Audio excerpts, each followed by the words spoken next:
প্রথমে ভিডিও দেখো, তারপরে আমি কমেন্ট পড়বো। তোমার খুব কপাল ভালো যে তুমি ভালো মডেলের গাড়ি পেয়ে গেলে। कौन है ये लोग? শোরুমে কতজনা গাড়ি দেখে গেছিল, বলেন কি? কতজনা পছন্দ করছে, কিন্তু এই গাড়ি তোমার ভাগ্যে রয়েছে।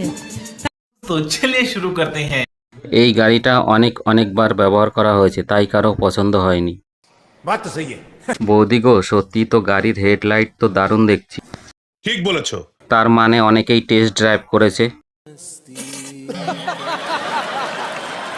বলছি, তোমার গাড়িটা কতজন ড্রাইভার চালিয়েছে? গাড়ি সেকেন্ড হ্যান্ড হয়ে গেছে, আগের মতন তেল সার্ভিস দেবে না। तू समझा? हाँ। नहीं, तू समझा नहीं। সত্যি এই শোরুমের গাড়িটা কিন্তু ভালো, একবার চালাতে দেবে? তোমার গাড়ির মডেল ভালো, কিন্তু হেডলাইট খারাপ।